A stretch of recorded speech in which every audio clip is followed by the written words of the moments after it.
はい、ですね、今日は、リリースされてから、30周年ということで、小沢健二とスチャダラパーによる、今夜がブギーバックという、名曲ですね。これを紹介する動画にしたいと思っております。で、この曲が発売されたのが、30年前なので、1994年の、3月9日。平成でいうところの平成6年というわけですね。で、僕は当時、高校1年生の、春休みなのかな。で、ロッキングオンとかを、愛読していた洋楽リスナーでしたけども、大体この頃から、邦楽を聴き始めた感じでして、で、聴いていた邦楽っていうのが、フリッパーズギターとか、コーネリアスとか、小沢健二とか、そういったいわゆる渋谷系と言われている音楽だったんですね。で、洋楽の特にロッキングオンとかクロスビート、みたいな、洋楽雑誌に載ってるようなブリッドポップとか、グランジミュージックをよく聞いて、僕は聞いていたので、特にブリッドポップと渋谷系の、ミュージシャンっていうのは世代も一緒で、ルーツの音楽もほぼほぼ同じなので、すっと違和感なく、聴けることができましたね。やっぱり洋楽リスナーにとって当時のメジャーの邦楽っていうのはダサい印象があったと思います。当時のメジャーといえば、小室哲哉プロデュースの、TRF とか、あとは、ビーイング系のミュージシャンですね。ワンズとか T ボランとか、ディーンとかな。そんな、ミュージシャンが売れてまして、で、ロックなんだけど、歌謡曲的なイメージがしてですね、当時あんまり受け付けなかった気がします。だけど渋谷系というのはすごく聞きやすかったなと思って、愛聴してましたね。で、今夜ブギーバックに話を戻すんですけども、この曲がリリースされたのは僕ははっきりと覚えていてですね。というのもこの曲は、池袋にオープンした P ダッシュパルコっていう、今でもあると思うんですけども、そのファッションビルの、CM 曲になっていてですね、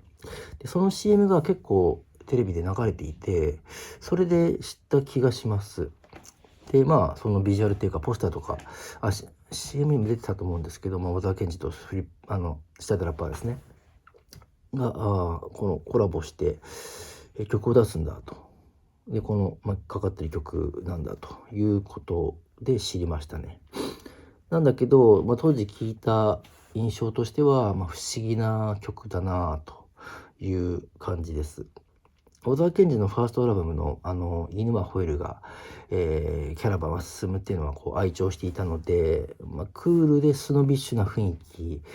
が完全に変わったなと、つまり陽キャ感を出してきたなと、その当時陽キャっていう言葉はないと思うんですけども、そんな風に思いましたね。で、非常に戸惑った印象があったのが嘘偽りない事実かなと思います。で、不思議な曲だと思った、音楽的な、大きな要因っていうのが、小沢健二のボーカルなんですよね。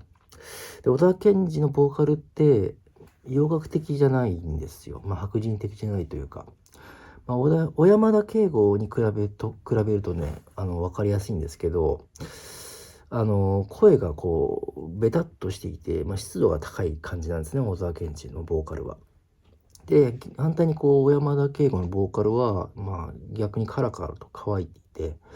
白人的な、声質をしているかなと思ってます。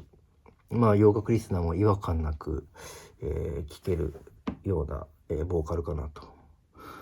つまり小沢健二は非常に日本人的な発声をしていてですね、それで僕はすごく違和感を感じたわけです。で、ファーストアルバムの時はですね、小沢健二はクールに発声していたし、ボーカルの、ボリュームも、そんなに大きくなかったので、ほとんど気にならなかったんですけども、このブギーバックではですね、小沢健二のナチュラルなボーカルをイントロから、前面に押し出してきたわけでして、この日本人感のバリバリあるボーカルがですね、洋楽引用している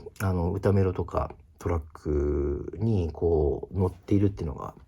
すごく新しい感じがしてですね、なんか戸惑った、印象はあります。だけどまあメロディーとかラップとかすごく、かっこいいので、すぐに慣れましたし、あれから30年に、経ってるんですけども、ずっと聴いていると。で、一向に飽きないなというふうには思ってますね。結果的に。で、今日はこれまでです。とにかく発売日にですね、動画を投稿したいと思ったので、ちょっとネタがそんなにないので、今日はこれまでにします。で、次回深掘りできれば、今夜ブギーバックについてまた、動画を投稿したいと思うんですけども、もしかしたら語ることがないのかもしれないので、ちょっとそこは、なかったら投稿しませんということを、事前に言っておきますので、よろしくお願いいたします。